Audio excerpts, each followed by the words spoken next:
four very excellent speakers from the Department of Family Consumer Sciences with us. And to present those speakers will be Dr. Wabi. Thank you. Good morning, and thank you for coming. Now, these nice scarves are made at EIU. So if you want to get one sometime or learn something about them, here's Dr. Katie Shaw to tell you. She is kind enough, here's her assistants and students to do this, which will be going to be used on November 2nd in the when students do the grand finale of the symposium and walk like Egyptians and dance like Egyptians and sports like Egyptians, ancient Egyptians. So this is kind of a plug for the last day. And without much ado, we'll start the Family and Consumer Sciences show for Ancient Egypt. Okay. Good morning. I'm Dr. Betsy Pudliner, and again, I'm in Family Consumer Sciences. I teach hospitality and tourism, so I'm in the travel industry, and I'm going to talk about travel in the ancient world. And what's really you have to remember is that we are embedded in the natural, physical, economic, and social environments. Like Chicago has a specific environment, these three environments. And at this time period, man is basically coming into its own. And what is really unique is that ever since humans have been upright, we have needed a bed for our head, and we needed a butt for our seat. Or a seat, yeah, butt for our seat. Okay? Or a seat for our butts for like restaurants and stuff. So we've always had to eat, we've always had to sleep.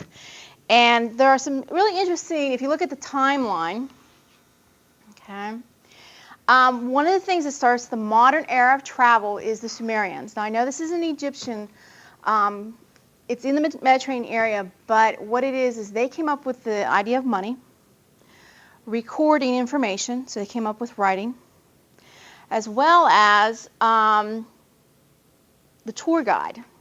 Actually people taking people around, becoming experts, and showing them where to travel to. Okay, so this is 4000 BCE. Okay, and along the banks of the Nile, because of the fertility of the water and the area, the type of stone, and everything that's going, we see a unification of Egypt. And we see a lot of city-states arising that they're being connected by the Nile itself. Okay, and this is between 3000 and 1200 BCE.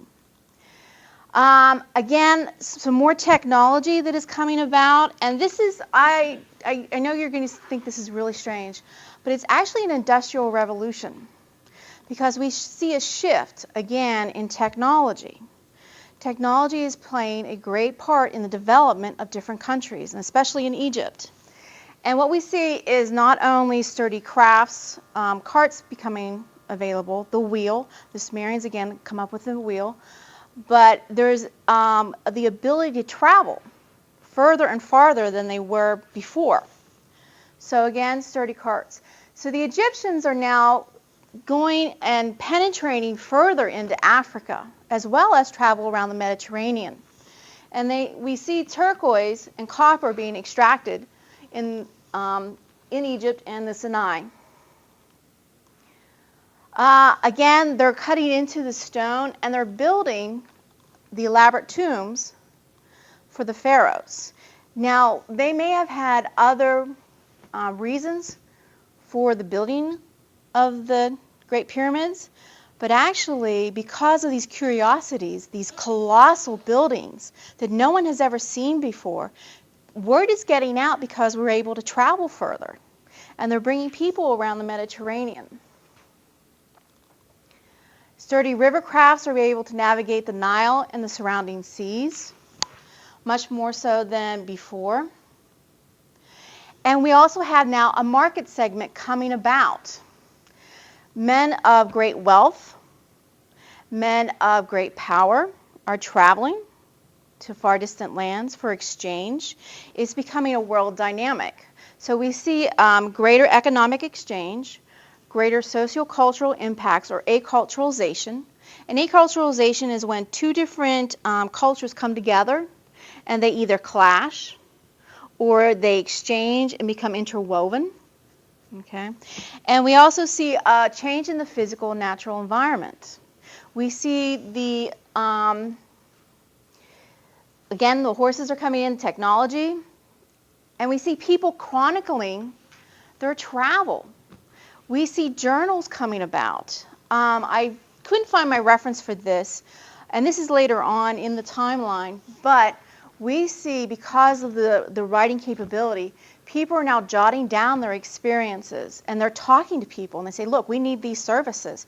I'm a person coming from the government. I want these type of services. I should be put up in these type of hostels.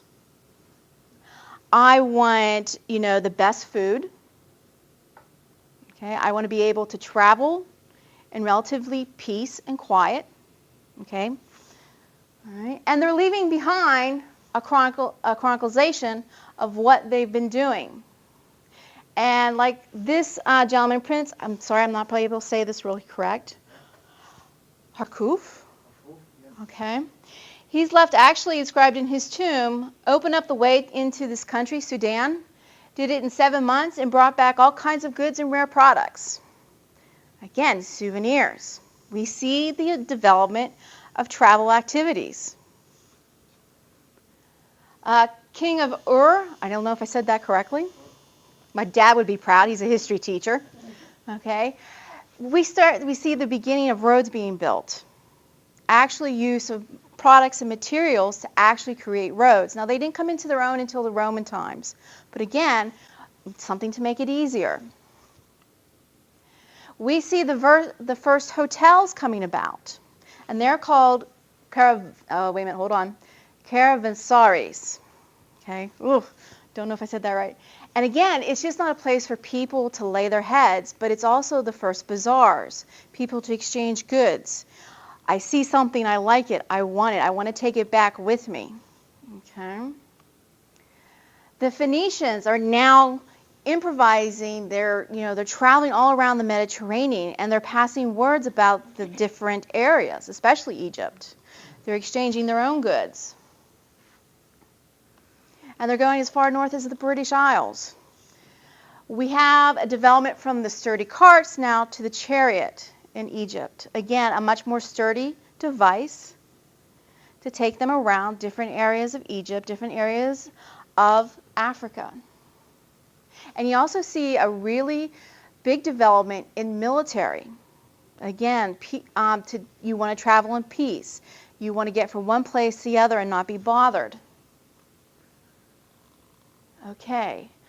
And now we really see what we like to call in tourism is these pockets of activities, these constructions of different places where people can go and see things. Even though they had other connotations, the pharaohs wanted these elaborate tombs because, I'm a pharaoh. This is me. I'm a big person. I want to be remembered.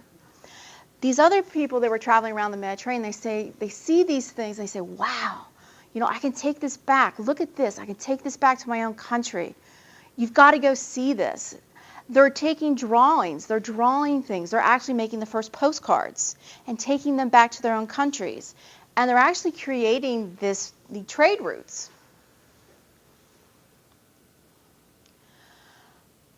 Queen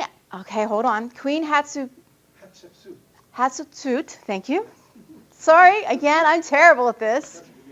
She's one of the first women to actually travel along the Nile and down into Greater Africa. And her travels are actually recorded at the temple of Dir Herbahi at Luxor. That I could get, so forgive me. All right. And we have one of the first hostels. Again, these are actually now you're paying for a stay, and you're actually exchanging money to stay in a hotel. They're more development from the original hostels. And up until 500 BCE, again, We now have greater number of people coming from Europe, greater coming from northern France area, down into Egypt, and they're leaving their mark behind, because that's one of the things that tourists do. We like to leave our mark on things. We like to take pieces of stone home. So the Greeks actually left their little scrolls or their graffiti, and actually that word you now see come out of Egypt and out of the Greeks, graffiti, and they've left their mark on Egyptian artifacts. And if I really take us into the 19th century, this is actually, you can pinpoint this time period to actually the start of organized tourism, like the tour guides. You always wanted somebody that knew how to get there and knew how to get back, because travel was dangerous. But think of the modern tour guide. Think of the Grand Tour back in the 19th century. This is actually part of the economy now. And people are now giving money in exchange for services. So it is actually, you pinpoint organized tourism into this era. So from 3000 up until 500 BCE. Okay. Are you ready? Okay. Thank you. You're welcome.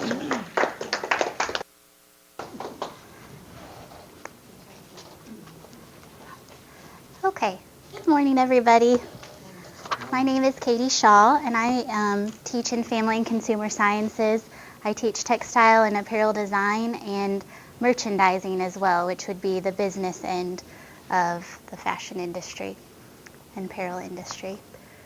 So I'm going to talk to you a little bit about textiles and fashion. We said textiles primarily for our name in the program. It seemed more, it kind of had a flow better. So I'm going to focus a little bit on both. But the first thing I think perhaps that we think of when we think of the Egyptian culture is linen. And linen is a cellulosic fiber, meaning that it comes from the stem of a plant. And I have a flax plant there in the corner for you to kind of see. Linen textiles are some of the oldest fibers found in the world. So researchers will go back and forth as to whether or not silk is older or linen is older. So linen is sometimes also used in currency. Our US dollar actually has linen in it as well as cotton. And of course, mummies were also wrapped in linen cloths. It was seen as a symbol of light and purity and also as a display of wealth. And you can see in the picture here that the Egyptians are harvesting the flax plants and then they would weave those into the linen products. Now at this point they could weave it so that it was fairly fine. However, it would be nothing compared to the fineness that we can weave today as far as linen goes. Okay. If we talk about dress or fashion a little bit, the undermost garment was a loincloth or skint, and usually the lower class would wear only a skint or a loincloth, and then upper class citizens would cover that with, it kind of was a depiction of your social class. So if you could afford leather to go over your linen cloth or your loincloth, that was one step up, and then if you could get an extra covering over that, it was another, and so on and so on. Okay, so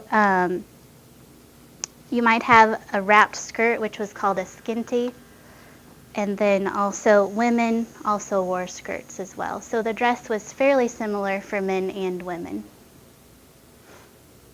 The skirt length also varied between the different kingdoms. So we have the Old Kingdom, Middle Kingdom, and New Kingdom. The Old Kingdom, the skirt was generally knee length or shorter and fitted closely around the hips. The Middle Kingdom, the skirt was elongated, sometimes reaching to the ankle. Shorter versions were available if you were working and needed to be able to move around better and all of that.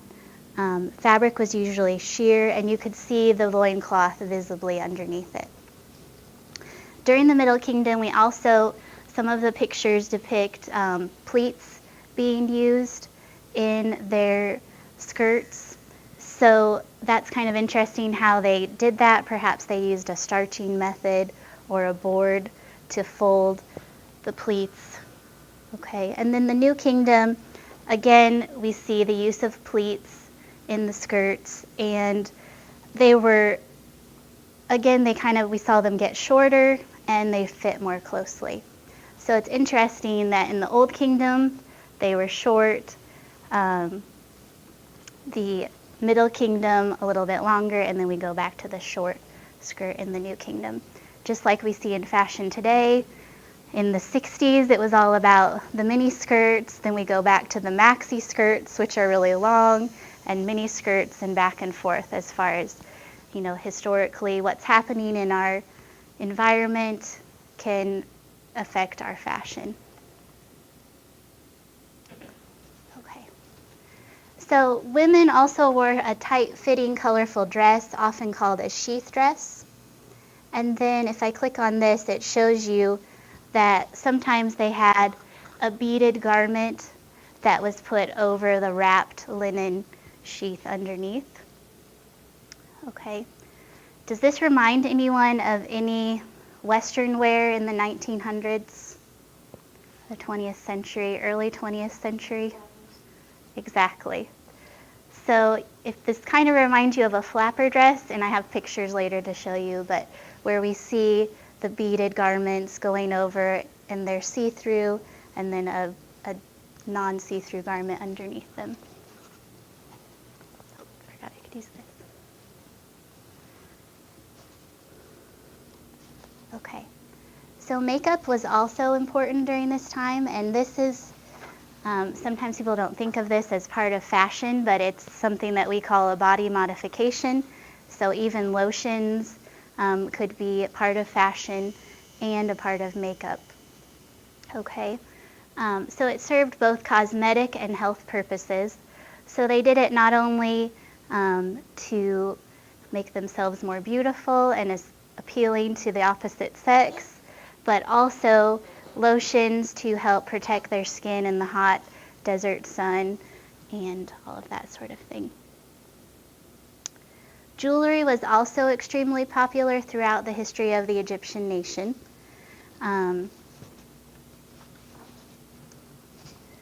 It often indicated, just as it does today, right, the bigger my engagement ring, the more wealth I have.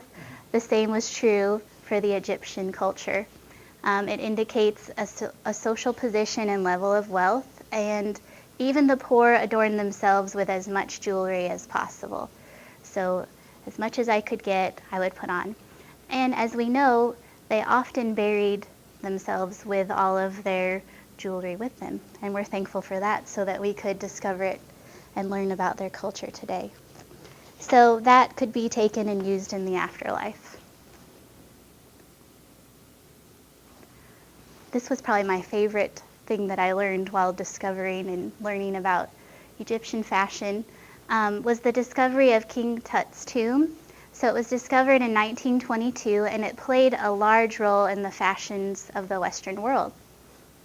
And I had never really thought about that, but if you look back at some of the different pictures, I have the flapper dress with the beaded sheath over it, and all sorts of different influences. Eyeliners became more popular, the bright red lips, and all sorts of things. It was also the primary influence of the Art Deco design. So if you think about also gold thong sandals were big in the 20s, eyeliner, and etc. If we jump ahead to 40 years later and the influence that it had on the Western world, we can look at Liz Taylor in her version of Cleopatra in 1963. So I wasn't around in the 60s. Maybe some of you were. So can you tell me some of the fashion trends of the 60s that you think had an Egyptian influence? I'm not saying any of you were around in the 60s either, but maybe you've read a history book or two. I remember my mom having a lot of two-tone gold jewelry in the large necklaces. Okay. And the compacts that very elaborate and a lot of turquoise on them. Okay. Exactly. Also Yeah. the makeup, all the colors around the eyes and things like that. I Yes. recall- They're doing that. I was born in the 50s, but I do recall the late 60s, just being flooded with all that. All sorts. And I forgot to tell you, for makeup, their favorite colors were green and blue for eye makeup, and black, of course. And they ground down different plants and added liquid to them to make the different makeup. And we do see a lot of green and blue, and of course the cat eyes as well. What about the things that African American women put on their head? Maybe starting about that time. That's true as well. These knitted things that sort of look like the thing on the right hand side. Well, and hair pieces and wigs were popular in the 60s as well, like wearing a flip in your ponytail, which would make it look fuller and bigger. And wigs were used a lot in the Egyptian culture as well. So, okay. So fashion in Egypt today, I found one primarily fashion designer, and he is in Cairo. Sucha is his name. And I have a little video clip to show you. This is from 2010.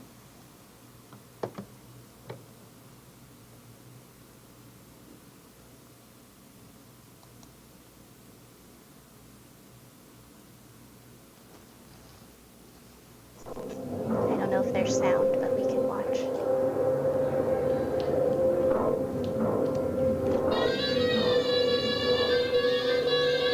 But you can see the historical influences even in modern day design.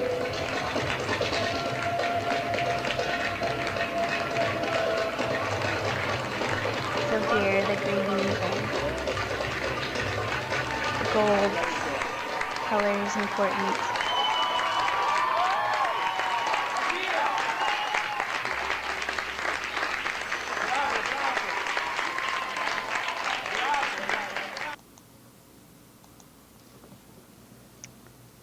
And one thing I forgot, this necklace I wore especially for today, it's from the 1920s. It was my great-grandmother's. And I thought I would put it on because you can even see kind of the Egyptian influences of it as well. And my boots also, if you think about Egyptian tapestry, linen, and things like that. So we owe a lot of our fashion influences to the Egyptian culture. If you think about the jeweled sandals that have been popular the last couple of summers, and other sorts of things. Okay? You're welcome.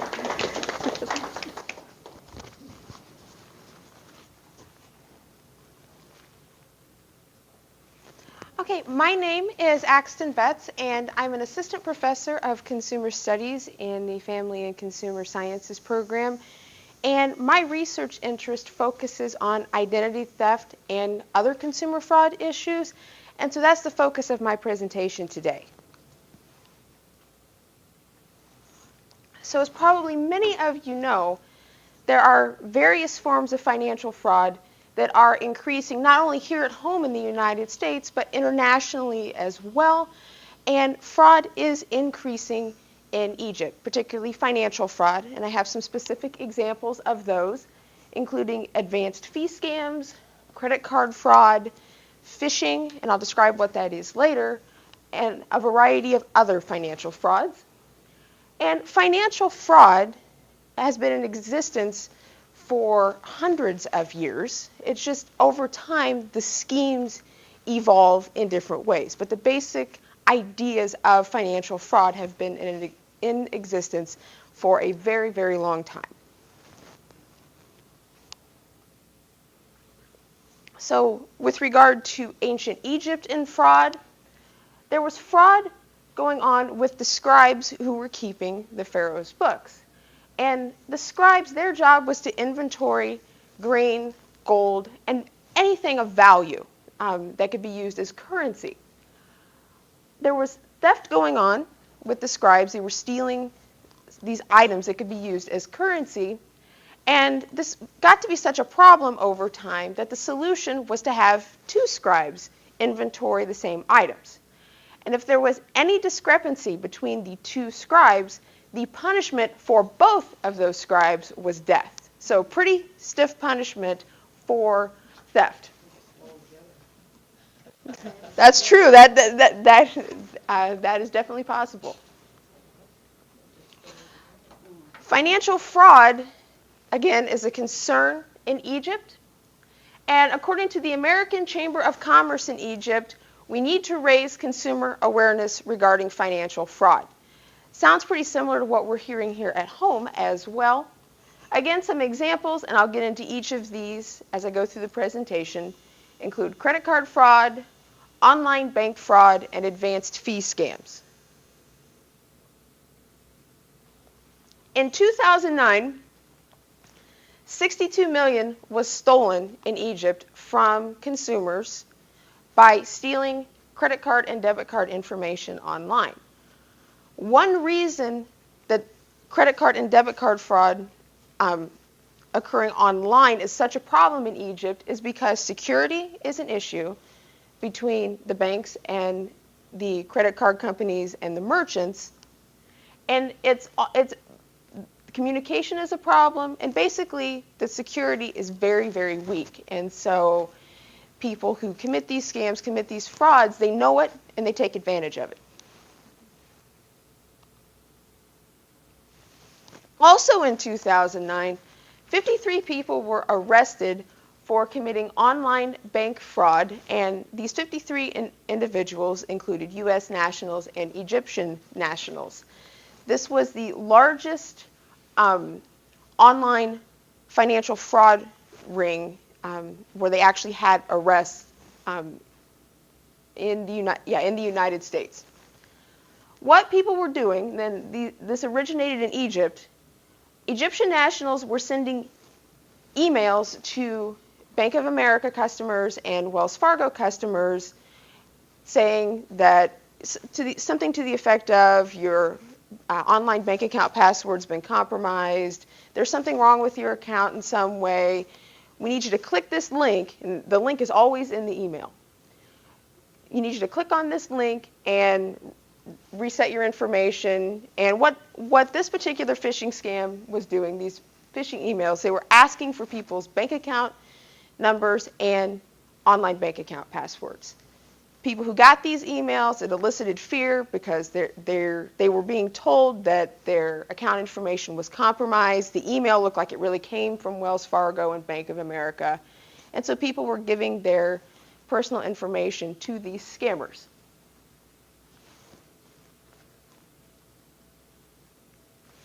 And so my last fraud that I want to talk to you guys about that is a huge problem in Egypt is advanced fee fraud. Now, this is something that's been going on in the United States for a much longer period of time.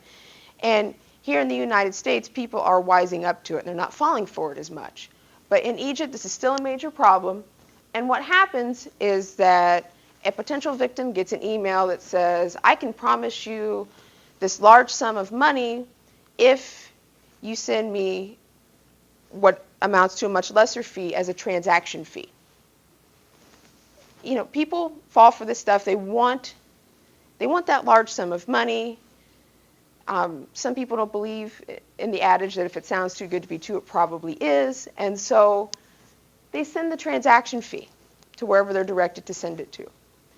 What happens is that the scam artist keeps that transaction fee, and the victim has no idea how to contact them, or if they email them back, they never get a response. And so the scammer keeps that transaction fee, and the victim sees no money from this promised large sum of money.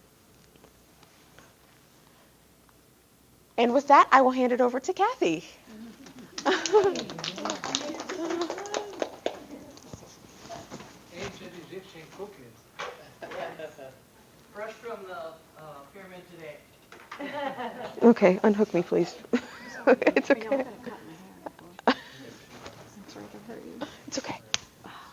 I got it on there good. Here, you need. Oh, do I need that? Yeah, you do. Yes, unfortunately. I thought everybody could hear me. Oh, I know. I thought so too. For me. I'm sorry. Okay, there Don't you go. get so close, Betsy. Sorry. Okay. That looks really nice. I am Kathy Rhodes, and I'm going to talk today about the Egyptian food. I don't use a lot of PowerPoint because I kind of think I know food a lot. Egyptian food, though, when I started researching this, was amazing to me. I was so excited about it because of what I found out. And what I found out was that if everyone today would eat like they did back in the day, 3,000 years ago, we would all be fit as a fiddle. Because what they did is they ate exactly the way God intended us to eat, which was off the land. And so we ate vegetables, we ate fruits, we ate fish. We had very little meat, very little pork and beef, because there was no way to raise the cattle there in the desert. You know, Egypt is a very dry country. So the only thing they did have, though, was if they lived by the Nile, is they had the Nile. And the Nile, of course, it would flood, and then when it would recede, it would leave silt and different things on the land that later on they could use to plant their crops with. You know, they could plant their crops, and the land, the soil itself was just black. That's how fertile it was. And it grew the best wheat. And the best wheat made the best bread. And it also made the best beer, which beer and wine were the two main beverages that we had for Egypt. That's what they drank, you know. And then the bread also. So it was the bread, the beer, and the wine were your main staples. They also had figs and dates. Now the cookies you're enjoying now, I hope you're enjoying them. They just came out of the oven. That's why I was a little late. They have dates in them. And I flew them in yesterday from this guy here, just so we could bake your cookies today, okay? I could have used raisins, but I thought, no, let's use dates, because that's what they ate, was dates. And the figs and the wine, they ate them also as food, but they also used them to make wines. And so that's hence where that came from. They also used a lot of pomegranates and pomegranate wine, the pomegranate seeds. You know, we think that we have invented something when we're using the pomegranate seeds. Forget it. Egypt had it way before we did. So they ate more healthy then, especially poor people. Poor people could not afford anything. They could not, I mean, they were lucky to get a garden raised, you know, so that they had vegetables out of that garden. They didn't have money for meat. They didn't have money for the olive oils and the coconut, such as the rich did. The rich ate very lavishly, and the rich were not as fit as the poor people. Of course, the poor people also had to work. They had to physically get out and tend the garden and physically go out and pick it and do everything else with the garden and among other things. You know, they had open air markets that sometimes they could take some of the things, if they had anything left, they could take it to the market and sell it to get money to buy different things with, you know. They also had fruits. I mean, they had, I can't even remember what they were, pomegranates and different fruits like that. So it was fruits and their vegetables. The vegetables were mainly cabbages, turnips, what else? Onions. Onions was a huge staple for the Egyptians back then, because that had a lot of flavor for the Egyptians in their meal planning and in their cooking process. They had onions, they had garlic, different things like that, but it was all natural. They didn't use any fertilizers of any kind. They used no chemicals of any kind. So everything was fine, you know. And once you take this into your body, you know, if you don't fill it full of chemicals and all the stuff, you know, it makes the body better. So that's why the poor people ate more healthy than the rich people did. Rich people, they could afford to decant their wines and beverages, their beers and different things in nice silver and bronze pots, where the poor people had clay pots. And it wasn't until, I can't remember what year it was, but anyway, that's when they lined the inside like a glaze on the inside of the pot, because at times the pot was made out of clay and it would seep through. Whatever beverage was in there would seep through, and which would cause problems, you know. So later on, they did glaze the inside of the pot. As far as cooking, the poor people cooked with clay pots. They cooked over an open fire. Usually it was an open fire. It was usually on a roof, an open roof. You know, it's on the top of the roof. Well, I don't know how you have a closed roof. I don't know. Oh well. Anyway, and so they did that. They might have a place out back where they dug a pit, or lined it with branches. And I mean, this is how they cooked. And they cooked in the old clay pots. And if they were going to bake bread, they had grown their wheat, and so the baking of the bread was a huge process. It was huge. They'd have to go harvest the wheat.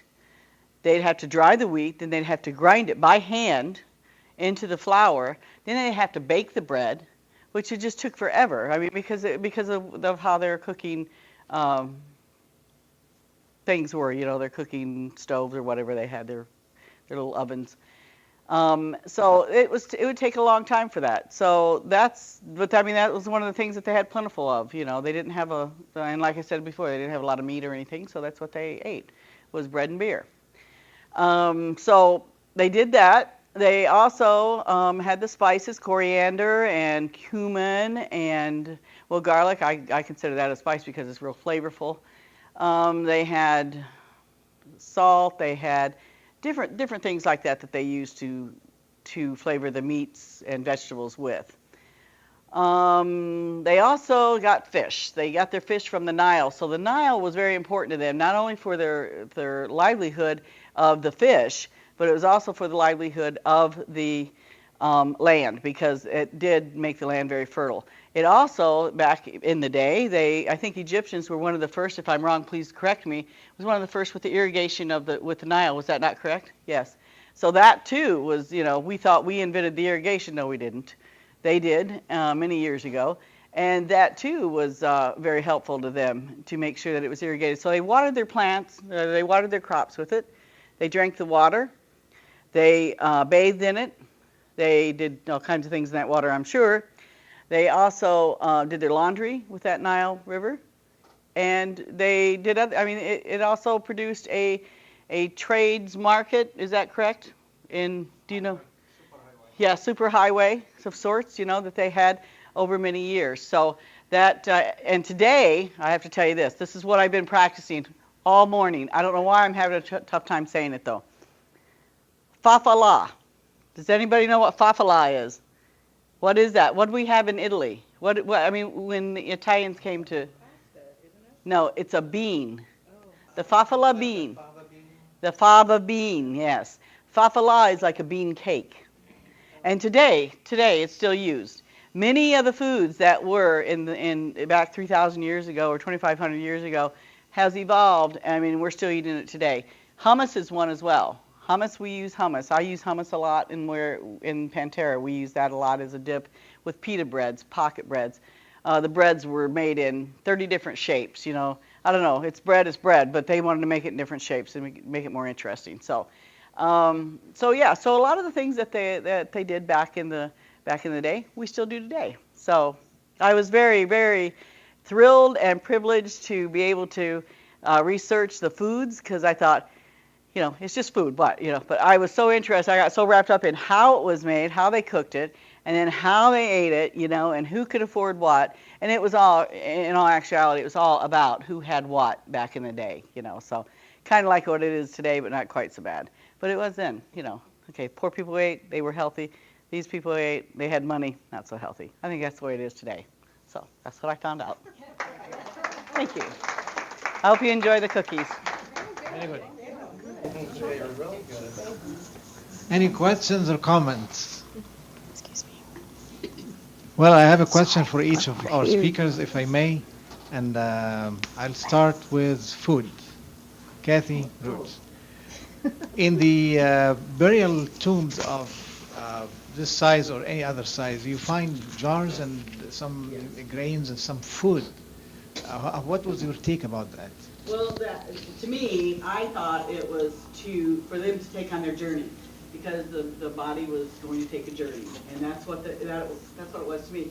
Because in all actuality, when they opened some of these tombs up, that's what you found in there. You found the jars and different things in there, and that's what leads us to know what they used as utensils back then as well, you know, and how they stored things.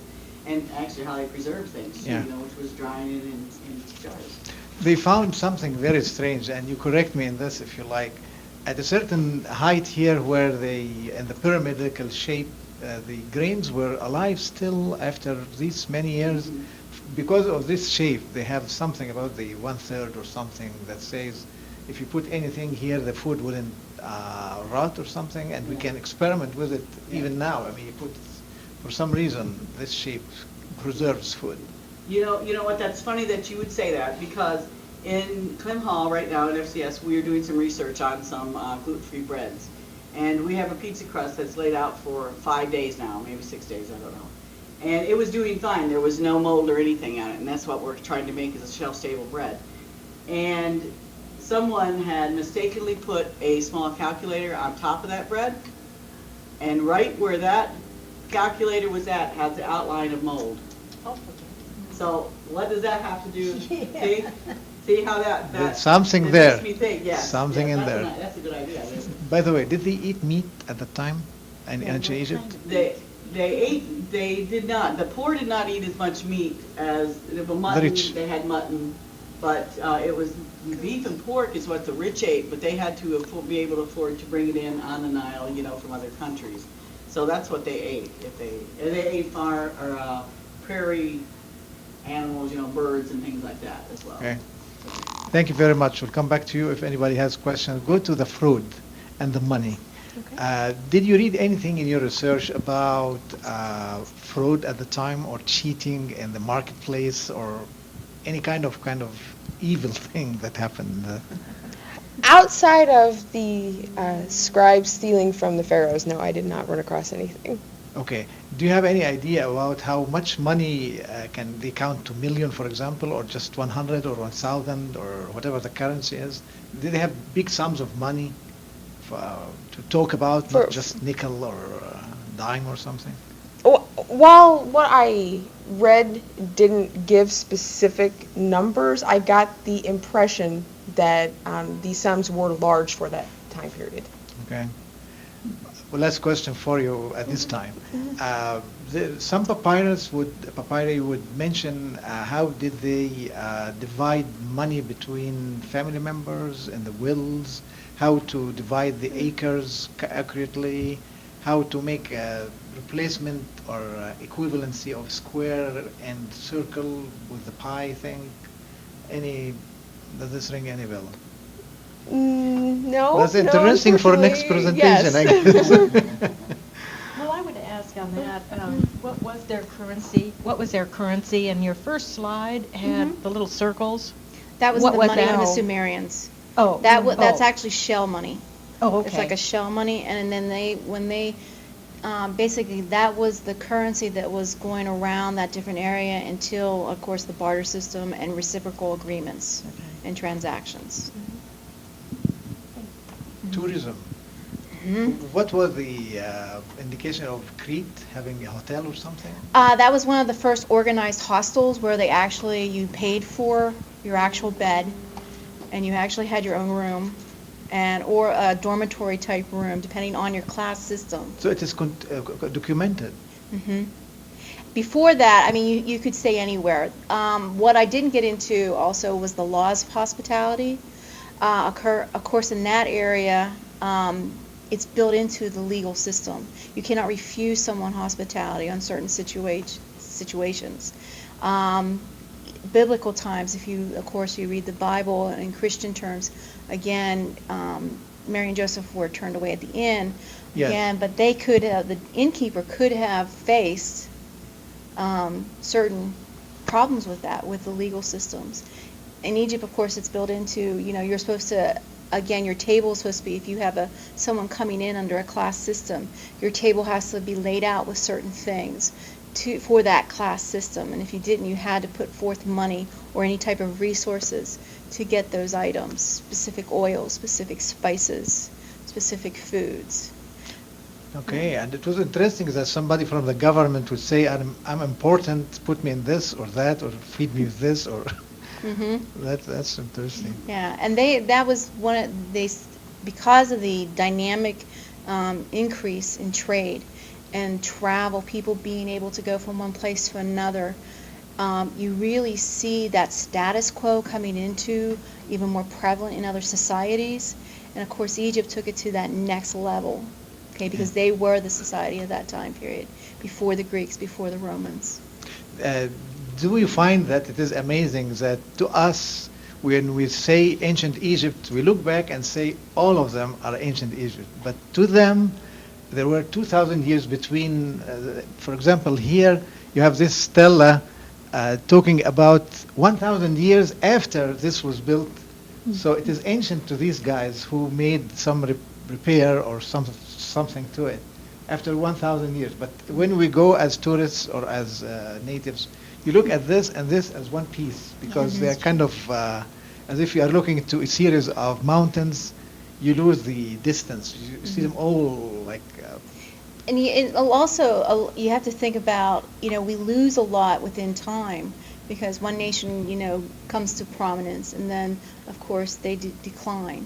Just like Romans became very prominent after the ancient Egyptians, and then, of course, the decline. But you can see that within the landscape itself. If you would take pictures from that time period, and you can see the buildup of different attractions, as we call them today. Society, you can see like written into the landscape itself, the history. If you would look at the buildup and the architecture and the sophistication of the architecture because of the technology of what was happening, again, and then people coming to visit and that exchange and taking it back to the different areas of the Mediterranean. Of course, then you see the Greeks, building. And of course, you can take it back to the ancient Egyptians on the different styles and building. It's like, how did they do that? Let's take that back now, and can we, improve our society? And I concur with you with the tourism thing, because in the oldest book in the Bible, the book of Job, is the first mention to the pyramids. He was living in the land and near current Palestine, Jordan thing, in the Oast land, as you call it, and they heard about the pyramids and heard about rich people and heard about pharaohs. And this oldest book in history that says, I'm not so proud of myself, that's Job saying, I was so modest. I'm not like those people who are proud to build pyramids for their death burials. So these things have been known all over the place, and as you said. And again, the Egyptians were building these things for the personification of the pharaohs. Yes. But then you had the festival came into its own at this time period, because it now just not as celebratory because of the movement of the sun across the ages of the pharaohs. People were coming not only for the religious festivals, but now they have all this structure to look at and to draw from and to write about. And you see the organization of festivals and actually tour guides and tour brochures. They actually see information coming out of Egypt, pockets of information taking back, even if it's oral and it's communicated by mouth. You've got a verbal brochure. It's like you have to go for this religious, even though it may not be my religion, they're going to see this spectacle. Yeah. And so, actually, when my background's also in the historical aspects of tourism, and I always thought one thing, organized tourism was from the 1820s with the Scots, because of the Prince Regent going up to Edinburgh and visiting Sir Walter Scott, actually organizing that event. But actually doing this research, I actually can now pinpoint even earlier organized tourism. Not that it is from the 19th century, but now you can see I have even greater respect for organized tourism. Yeah. Somebody told me that it's written that ancient Egyptians would go in the festivals and the national days of whatever vacationing in the plateau in front of the pyramid and the Sphinx, like we go today for Sound and Light and see this. That was their parking. That was their movie theater. Yes, amusement park for them. So it's interesting. Now, if you don't have any questions, I have two questions for fashion. What is it, psychologically speaking, that makes people try to change fashion from time to time, year to year or 5 years or whatever? What is why this urge to change old fashion, new fashion? The greatest reason to change fashion is a person's need to be an individual. So, you know, and you'll notice even if we look back to old fashions, there's a Thoreau quote that says each generation laughs at the last generation's fashions but follows religiously the new.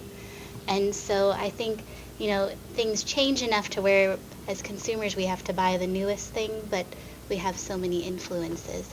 But the primary reason is because our just need to be an individual.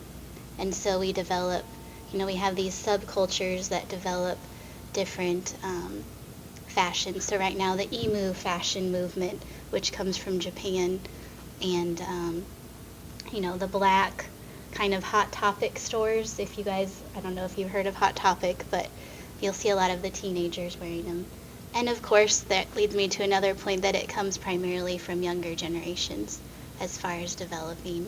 So when you say individual, you mean individual or group as as a personality of a generation? Well, both. Individuality. I would say both.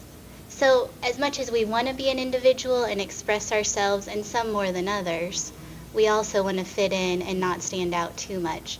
So finding that happy medium, I guess. So talking about this, how or what is the happy medium between, let us talk about the younger generations. They want to belong and be like everybody else. Right. Mommy, I want to dress like other girls, or boys would. But I also want to be the first one to have the newest item. Yes, yes. So that's the So difference, I there guess. is a real struggle Right. between being really individual amongst and Yes. being in the group. Right, and there's something called the fashion life cycle. So it's a bell curve basically. So it starts, with just a few that accept the trend, and then we see a concentration in the market of, let's say, the iPod. So we have our first few people that will get the newest iPod, and then slowly but surely it saturates the market, and then it goes through a decline at the end. Now, take my question in good faith. Okay. Would the fashion leaders in the world play on this to make big money, because they play on the urge or the instinct for human beings to change? I want not to be bored. I want to belong, and I want to be individual. So these natural instincts, are they, in a bad sense, manipulated or played on, so that these guys are meeting in Hawaii and say, let us make the skirt shorter. Right. Next year we'll make the other one. No, keep this for the third year, so we can milk the honey as we go. Absolutely, they're out to make money, and that's their way of making money, is to come up with the newest and latest trend and hope that it goes into the culture and catches on, basically. And there's two different theories. There's the trickle-down theory, that fashion comes from higher economic statuses and trickles down into us commoners, I guess. And then there's also the subculture theory, where it comes from the lower classes and in a sense trickles up into the middle classes and upper classes. Do you advise the younger generation to be wise, not to be manipulated by the scams or by whatever in the market? When I'm giving fashion advice to my students or telling them about, being a good consumer, and I always say buy classics for your wardrobe that will last you a long time, and it also helps you to be, portray yourself as a classy person, and then with the lack of a better way of saying it, accessorize with trendy items that you don't necessarily have to spend a lot of money on, but you're still up to date with your wardrobe. One last question. So, I don't know if that answers. Any cow or any animal wouldn't feel the urge to change fashion or change and not feeling bored. Animals don't have this. Human beings have this. What is it? This, when you hear about some Darwinian evolutionists who say the baboon has 99% DNA like human beings, or something like that. So if the DNA is almost the same with animals, you never see a monkey feeling bored or changing dresses or wanting it. What is it? What is it that sets us apart? Is that what you're asking Yes, me? we can keep it for the next session if you like. That's a whole nother Yeah, it session. says. I would say, well, my dissertation research was on nostalgia, and we have emotional connection to things that we wear. So, and places that we shop, and places that we eat, and places that we travel. And so things like this even give us a sense of nostalgia, that we can make that connection. And wow, every time I put on this necklace from now on, I will not only think about the fact that my great-grandmother wore it, but also that it was inspired by the Egyptian culture. So I would say just that kind of instinct. Some appreciation here at noon. Would you please come stand up and As a small token of our appreciation for our speakers, we have a nice certificate from the Lumpkin College of Business and Applied Sciences and Booth Library here at Eastern for Betsy Pudliner. Axton Betts.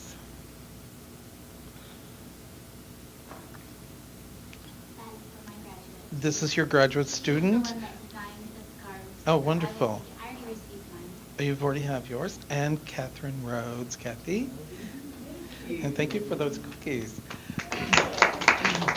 You have enriched our knowledge of ancient Egypt and also current Egypt and some other consumer advice along the way. So we appreciate making our journey much more lively and entertaining as well as thoughtful.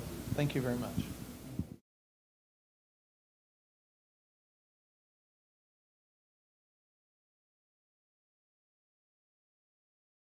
Copper being extracted in Egypt and the Sinai.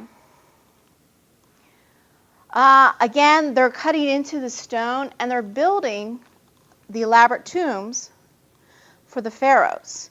Now, they may have had other reasons for the building of the Great Pyramids, but actually, because of these curiosities, these colossal buildings that no one has ever seen before, word is getting out because we're able to travel further.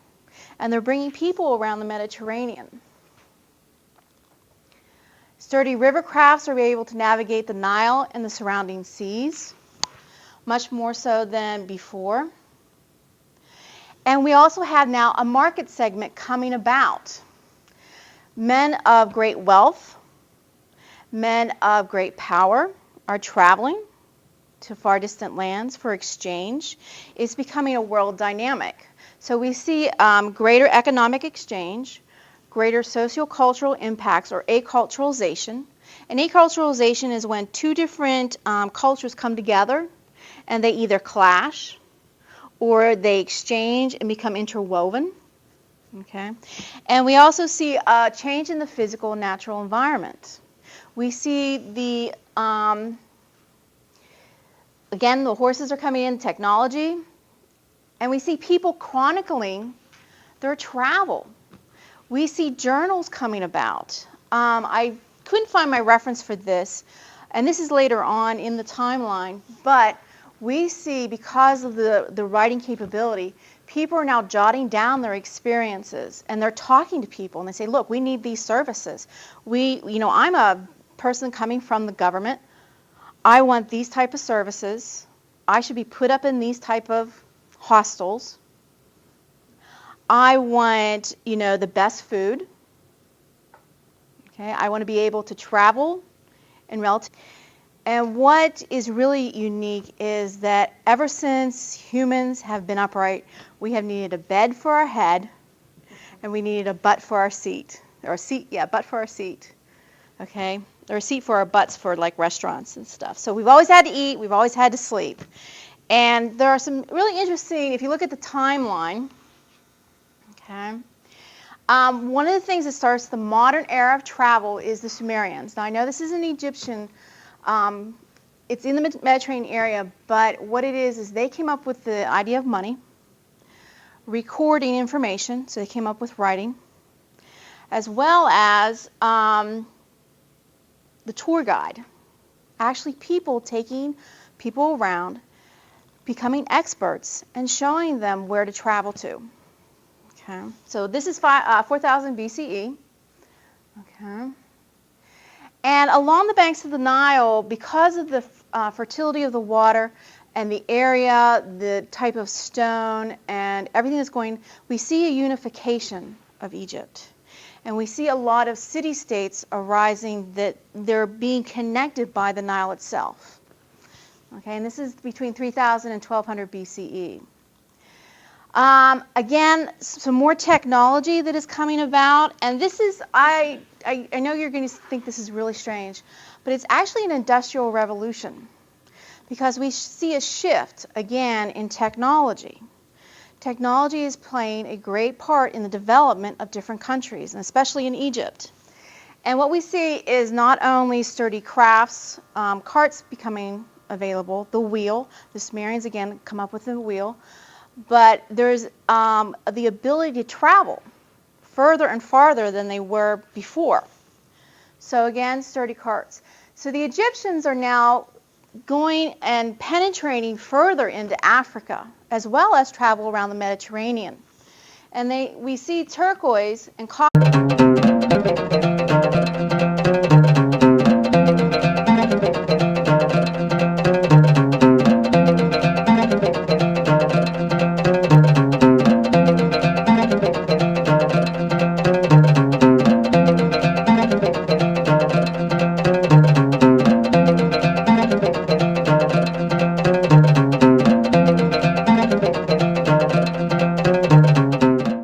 And today we have four very excellent speakers from the Department of Family and Consumer Sciences with us. And to present those speakers will be Dr. Wabi.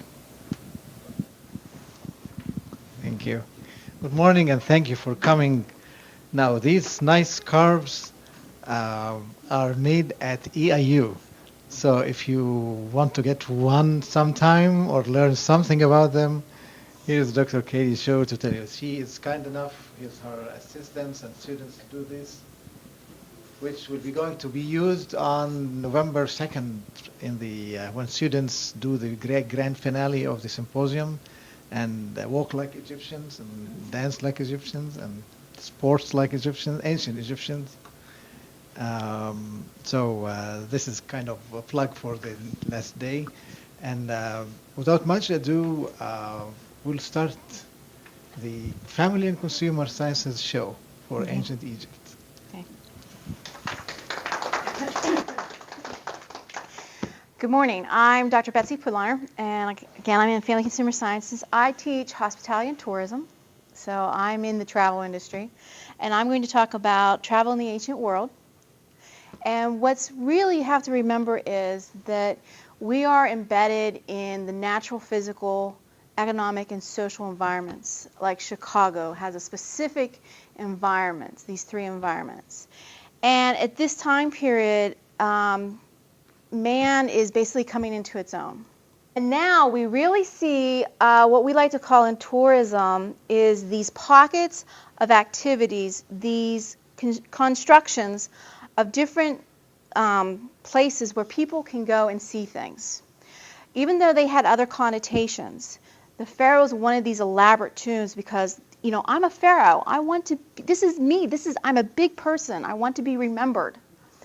These other people that were traveling around the Mediterranean, they see these things, they say, wow, you know, I can take this back. Look at this. I can take this back to my own country. You've got to go see this. They're taking drawings. They're drawing things. They're actually making the first postcards and taking them back to their own countries. And they're actually creating the trade routes.